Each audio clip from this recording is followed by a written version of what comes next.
Perhaps the most challenging part of setting up a basic aura is selecting and preparing the trigger image.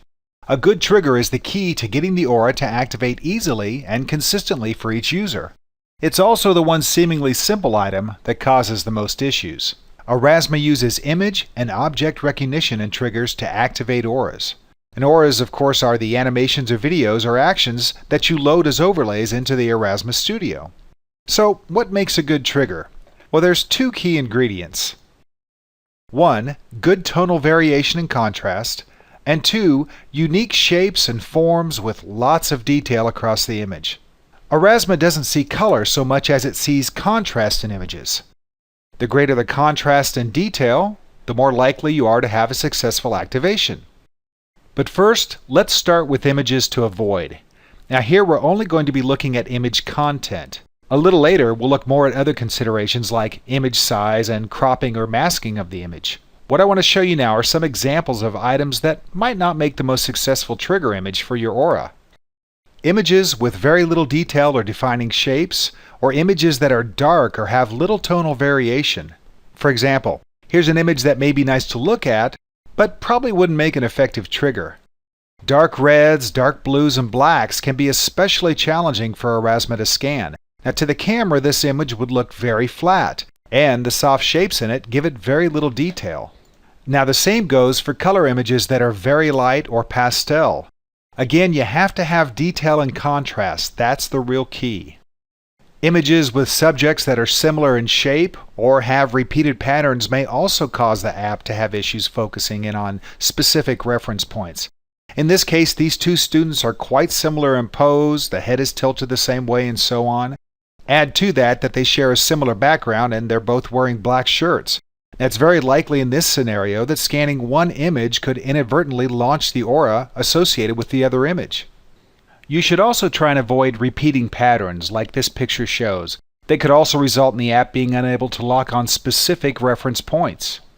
Now, black and white images can be challenging as well. Unless there's a high contrast in the image, there simply may not be enough detail for the camera to focus on.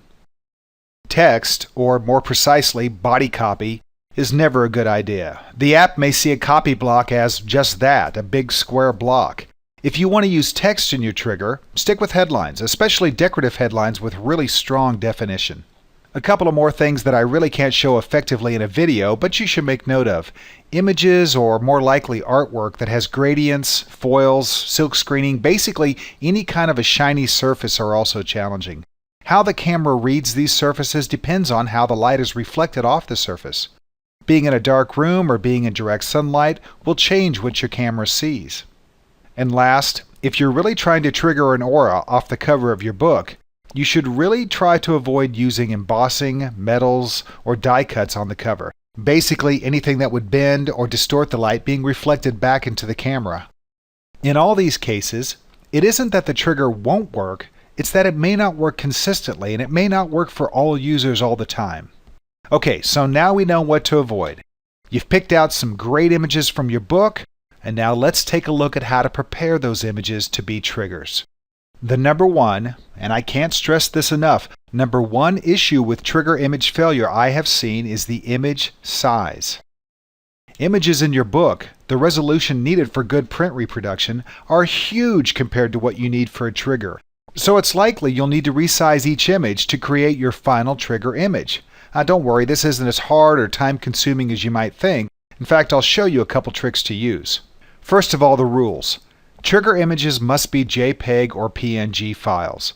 Trigger images must be below 500,000 pixels in size. So, yep, we're going to have to do a little math here. 500,000 pixels may seem like a big number, but remember, high-quality images for printing can be millions of pixels in size.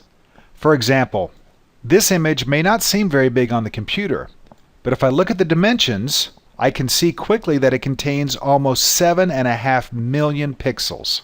In addition, if you try to upload this image to Aurasma, you may get an error message that looks like this. Will it work? Maybe. Maybe all the time, maybe never. But why take the chance? The first way I want to show you to resize an image is using Photoshop. Now this happens to be Photoshop CS6, but all recent versions work about the same. If you have to crop your images to match the way they appear in the book, you could do it right here. The easiest way is to grab the rectangle marquee tool and draw a shape that matches what's in the book. Next, go to Image, Crop, and there you go. Now to resize an image, just go to Image, Image Size, and here we're going to change the pixel size. Here's an easy way to resize any of your pictures to be effective triggers. Take the longest side of your image, whether it's the width or the height, and make that side 800 pixels. In my example, the width is larger, so I will change it to 800. I don't care at this point what the other side changes to because I know changing the longest side will make the image at or below the 500,000 pixel range. It doesn't have to be exact.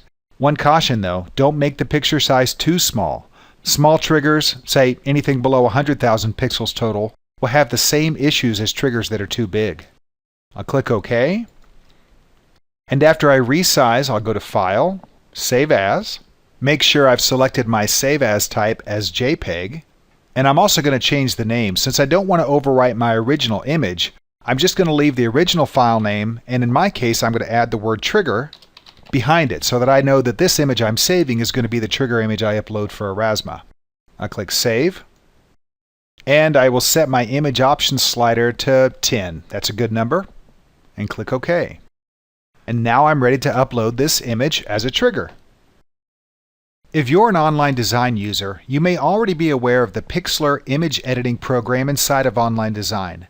But all users can use Pixlr to resize images. On the web, I'm going to go to Pixlr Express, which is an online image editing program just like the one in Online Design. Here, I will browse and open my original image.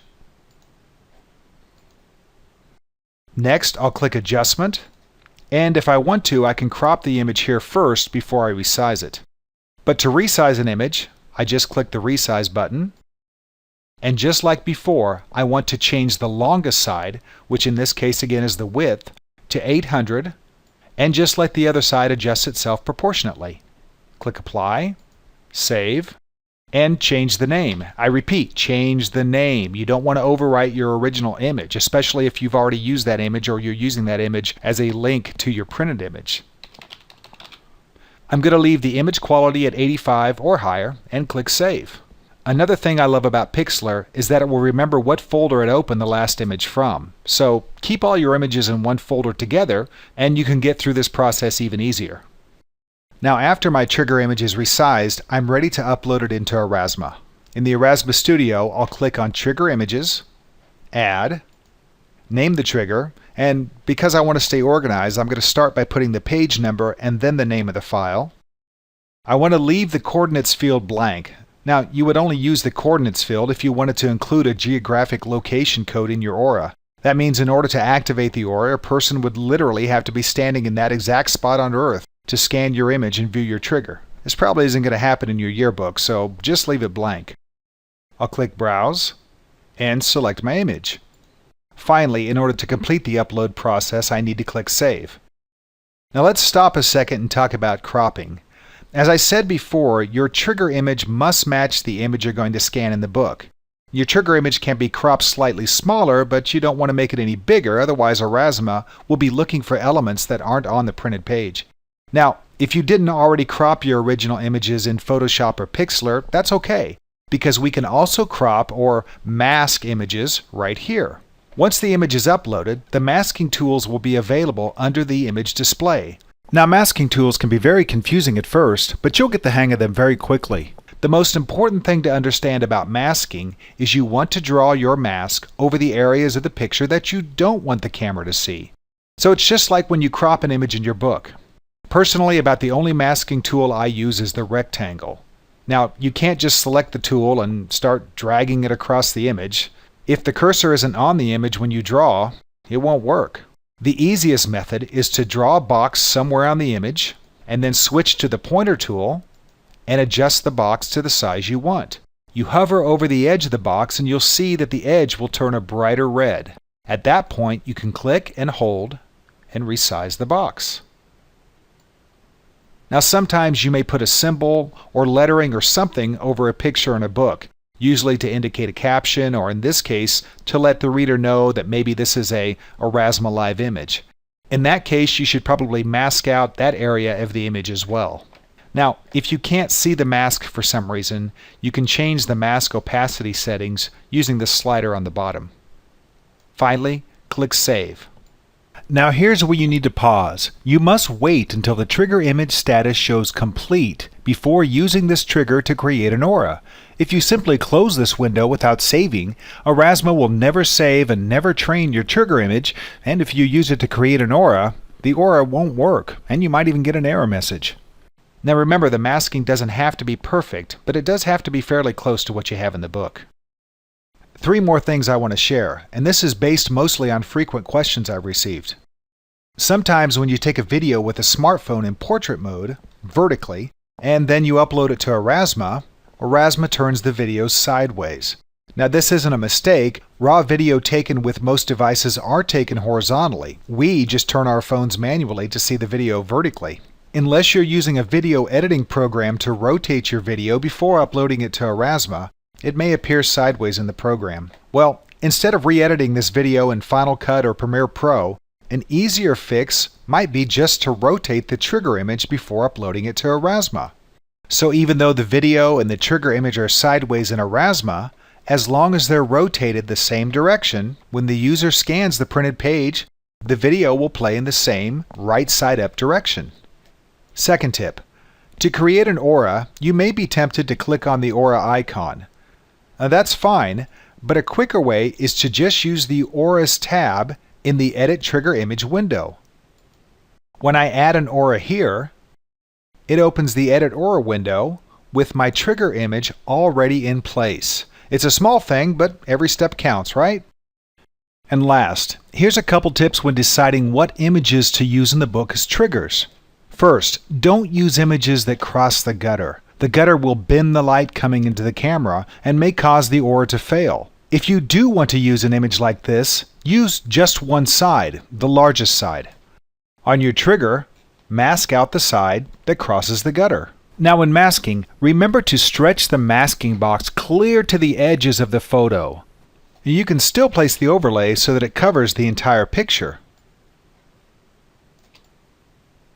But Aurasma will only use one side to activate the aura. The aura will work great and your users will never know the difference.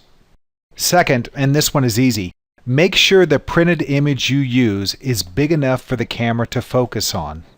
Remember, not all devices have cameras with macro focus or autofocus modes. Plus, if you have to put the device too close to the image, well, you might cause a shadow which will block the light and cause the aura to fail to launch as well. Well, that's all for this trigger image tutorial. Thanks for watching.